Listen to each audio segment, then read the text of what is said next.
మొగుడు పెళ్ళానికి మాకు ప్రైవసీ కావాలంటున్నా. ఈయన ఫోన్ ఏమో ఆమె ముట్టుకోవద్దంట, ఆయన ఫోన్ ఏమో ముట్టుకోవద్దంట. చిన్నపిల్లలు ఏం వేసుకోపోతే నాగం చేస్తుంటే మరి నువ్వు ఇన్ని వేసుకొని చేస్తే మరి నిన్నేం చేయాలి? నువ్వు నేను సమానం అన్న కాంచే సమరపోతనాలు పెరుగుతున్నాయి, అనుమానాలు పెరుగుతున్నాయి, చంపుకోవటం ఎక్కువైతుంది. కాపురం అంటేనే అన్నీ ఉంటాయి, కష్టం ఉంటుంది, సుఖం ఉంటుంది, అన్నీ ఉంటాయి. నువ్వు ఒక్కదాన్ని బతికితే మాత్రం కష్టం సుఖం ఉండదు. ఇండిపెండెంట్కి బతకాలి, నువ్వు నేను సమానంగా చేయాలి అనబట్టేగా. మరి ఇప్పుడు సమరపోతనం ఎక్కువయ్యి ఆమె పనికి పోవాలి, ఈయన పనికి పోవాలా? ఇద్దరు పనికి పోతే మరి ఇద్దరు పనికి వస్తారు, మర్యాదగా ఉంటారు. ఇళ్ళల్లో అనుమానాలు పెరుగుతున్నాయి. ఈయన రొమ్మలో పెట్టి చంపుతుంది, ఆమెనేమో ఇంట్లో పెట్టి రంపాలు పెట్టి పోతారు ఆమెని. అయ్యేగా జరిగేది. మీరు ఇంతకుముందు మాట్లాడిన వీడియోస్లలో కొన్ని కామెంట్స్ ఏమొస్తున్నాయంటే అలాంటి డ్రెస్లు వేసుకున్న వాళ్ళ మీద అఘాయిత్యాలు జరుగుతున్నాయి అన్నారు. మరి చిన్నపిల్లల మీద జరుగుతున్నాయి, 5 ఏళ్ళు 4 ఏళ్ల మీద, వాళ్ళ మీద ఎందుకు జరుగుతున్నాయి చెప్పుకుందా? అంటే ఈ డ్రెస్సులు వేసుకోవద్దు అన్నందుకు దీనికి పోటీ పెడతావా? అట్టాటి వాళ్ళని నువ్వు నేను కలిసి కండి ఇవ్వాలా. డ్రెస్సుకు పోటీ పెట్టద్దు, నువ్వు బుద్ధి లేకుండా డ్రెస్కు అనేది పోటీ పెట్టద్దు.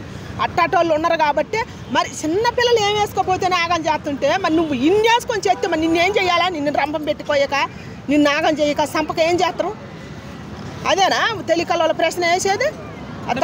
అబ్బాయిలకు సపోర్ట్ చేస్తున్నారు, అట్లాంటి వాళ్ళకి సపోర్ట్ చేస్తున్నారు అని అంటున్నారు. అసలు అబ్బాయి అమ్మాయి లేకపోతే సృష్టి అదయ్యా. అమ్మ నాన్న లేకపోతే ఒకళ్ళు ఎక్కువ ఒకళ్ళు తక్కువ అనుకోవద్దు నాన్న. అట్ట అనుకుంటే సంసారాలు, ఇల్లులు, పిల్లలు ఇవన్నీ ఉండవు.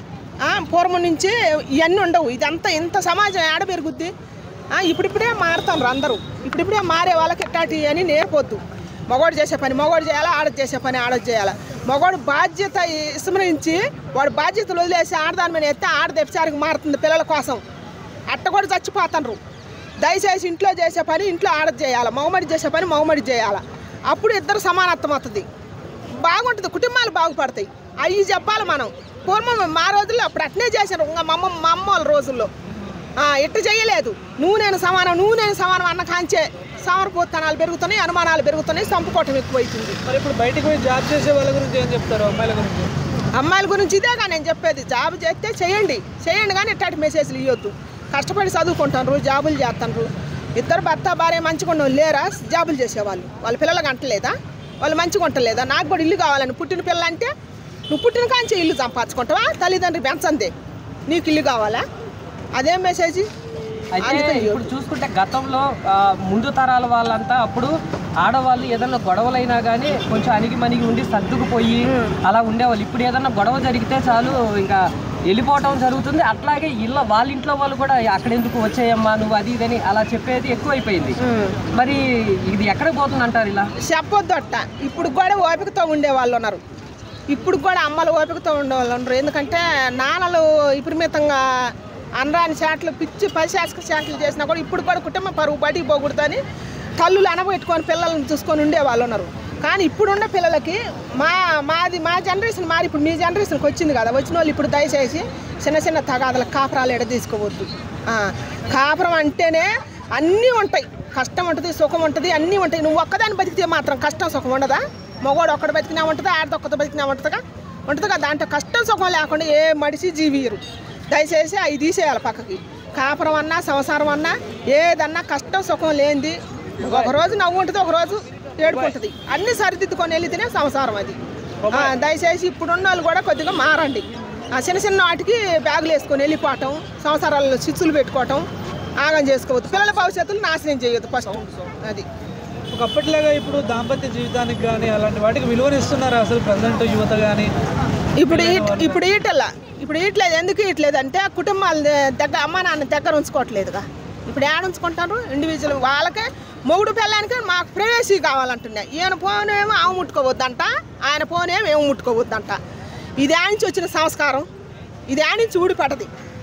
భర్త భార్య అంటే నీది నేను చూసుకోకుండా నాది నువ్వు చూసుకోకుండా ఉంటే అసలు భర్త భార్య ఆయన ఉంటాం ఎందుకు? నీ జాగాలు నువ్వు ఉండు, ఆ జాగాలు ఆమె ఉంటుంది. అది కదా ఇది అనేది ఈ మార్పు అనేది రావాలి ఇప్పటి నుంచి. నాది నువ్వు చూడకూడదు, నీది నేను చూడకూడదు, నీ ఫోన్ నీదే, నా ప్రైవేసీ నాకు కావాలనుకున్నప్పుడు పెళ్లి చేసుకోకాకరి ఒకళ్ళ జీవితాలు ఒకళ్ళు నాశనం చేసుకోకాకరి. ప్రైవేసీలే చూసుకొని మీ సాగు మీరు సావండి అంతేగా. మాకు మొగుడు పెళ్ళం పెళ్లి చేసుకున్నాక పిల్లలకు అన్నాక వాళ్ళ భవిష్యత్తు గురించి ఆలోచించండి. మొగుడు పెళ్ళం ఇద్దరు మీది పక్కన పెట్టి ఇద్దరు కాంప్రమైజ్. కానీ ఎన్ని రోజులు ఉంటాయి గొడవలు?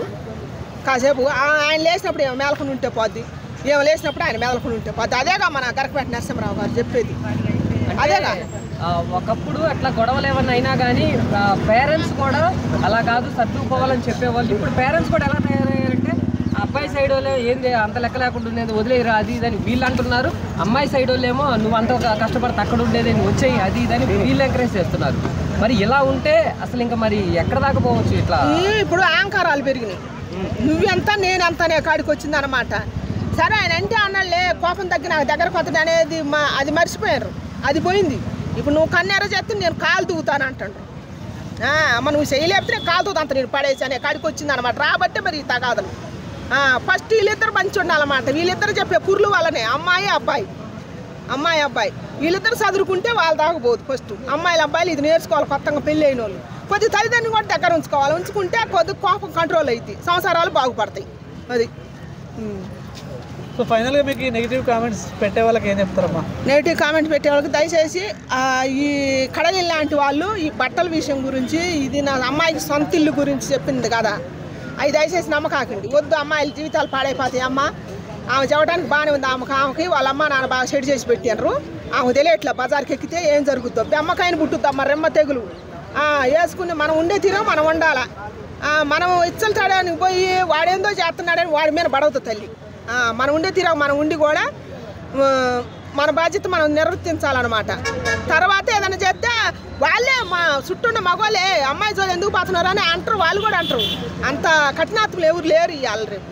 అది అందుకని దయచేసి ఆ మాటలు ఎవరైనా వద్దు మేడం. అసలు ఎలాంటి కల్చర్ ఉండాలి మేడం? పూర్వకాలంలో మీ కాలంలో అనేది పద్ధతిగా ఉంటారు, ఒకవేళ గొడవ.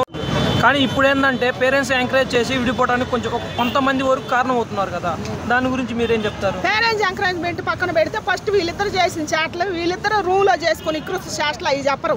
ఫస్ట్ అవి చెప్పకుండా వేరే చెబుతారు. తల్లిదండ్రులకి ఆమె తల్లిదండ్రులకి. దానివల్లనే ఇది జరిగేది. ఇదంతా అసలు జరిగిన నిజం చెబితే ఇద్దరు మీద రాదుగా, ఇద్దరు విడిపోరుగా, అవి చెప్పరుగా, అవి ఏడు చెబుతారు.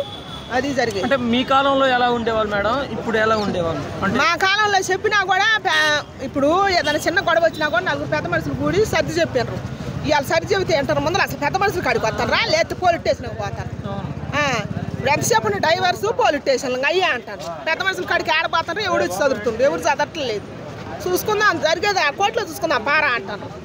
ఇలాంటి వాటి మీద మీరేం చెప్తారు మేడం? మారాలా, దయచేసి మారాలా. మా రోజుల్లో జరిగింది ఇప్పుడు 20 ఏళ్ల కిందట జరిగిందో 30 ఏళ్ల కిందట జరిగిందో అవి చూసుకొని చరిత్రలు చూసుకొని కొద్దిగా అమ్మాయి అబ్బాయి మారండి. మారి మీ పిల్లలకు మంచి భవిష్యత్తు ఇవ్వండి వచ్చే ముందు తరాలకి. దయచేసి మారండి. పై మెరుగులు చూసి జీవితాలు నాశనం చేసుకోవద్దు. ఎవరైనా సరే చెప్పుడు మాటలకు బాన్సలు కావద్దు. తిరుగుడికి చెప్పుడు మాటలకి ఏషాలకి బాన్సలయ్యి జీవితాలు నాశనం చేసుకోకాకరు. మీ జీవితాలు నాశనం చేసుకోకాకరి కుటుంబ విలువలు పాడు చేయకాకరు ఎవరైనా కానీ. అంటే పక్కన వాళ్ళు ఎందుకు జరగడుతున్నాయి? అసలు పక్కన వాళ్ళు అనే మాట తీసేయండి. ఫస్ట్ మీకు బుద్ధి ఉంటే మీ ఏళ్ళు మీ చేతులతో మీరే అన్నం తినేది, మీ చేతులు మీ కాళ్ళతో మీరేగా బట్టలు వేసుకునేది, మీరే సోకులు వేసుకుంటారు, మీరే తింటారు, మీరే బాత్రూమ్ పోతారు, మీరే ఒకటికి రెండుకి అన్నిటికి పోయినప్పుడు పక్కన వాళ్ళు ఎందుకు తీసుకొస్తారు? మీకు ఆ మాత్రం బుద్ధి లేదా? పక్కన వాళ్ళు అంటే మేడం ఇప్పుడు హాస్టల్లో ఉంటారు, పల్లెటూరు నుంచి వచ్చింది, ఇప్పుడు నేర్చుకోవాలని ఇదంతా ఏమి లేదు. అహంకారం నేర్చుకోవాలి. వాడు అట్లా చేసిండు వాడి మీద నేను ఇంకొక మెట్టి ఎక్కాలని, అదే కానీ అంతకు మించి ఏం లేదు. దాని వల్లనే సమాజం పాడైపోతుంది. అట్లా నేర్చుకోకాకరి ఏం చెడిపోయినా చూడకపోతే బాగుపడ్డాను చూడ. రాత్రి మొన్న ఎవరు నేను చూసిన చెల్లిలో కామేశాను ఒక అమ్మాయి అంటే 2 లక్షల జాబ్ వచ్చిందని చెప్పిందంట, నీకు జాబ్ లేదని చెప్పిందంట.